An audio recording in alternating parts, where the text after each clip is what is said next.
Tony, after the crash in the medical center, had some very harsh words about the driver that caused the crash.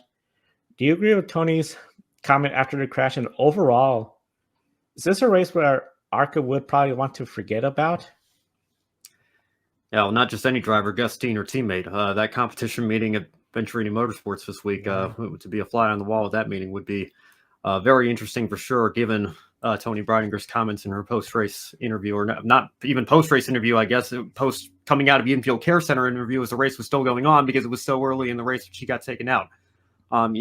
Congratulations to Gus Dean. I know he was emotional, after he won the race, but it, I think, did leave a sour taste in some people's mouths based on the lap 4 incident that took out a lot of cars and left them with only 3 laps of racing at Daytona complete before their days were over. And among them, Chris Wright, another Venturini car, Toni Breidinger, a Venturini car, and then Amber Balkan. Fortunately for Amber, she was able to continue on. And like you mentioned, Joe, a complete reversal from last year. Last year was such a clean race by ARCA standards, one of the best ARCA races, certainly at Daytona, but I would say just generally speaking in recent memory, and a very popular winner in Greg Van Alst, who had another strong run and finished third in this year's race. So props to him as well. But for Toni Breidinger, I certainly understand her frustration. I know the truck race did not end as well as she would have liked, or it possibly could have gone for her.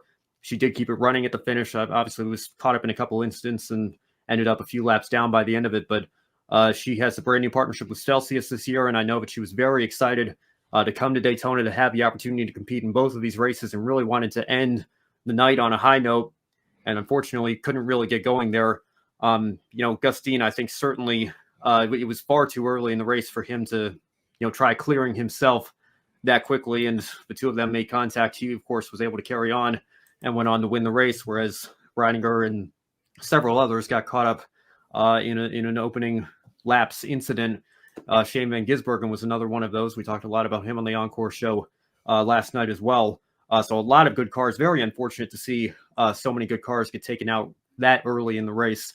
And for Toni Breidinger in particular, some choice words for her teammate as she was coming out of the care center. And I can't say I blame her. She was certainly in a position where she had every right to be frustrated based on the opportunity that she had and the speed that she had in her car, to not have that chance to finish the race and not even really get it started, to be honest, is very disappointing.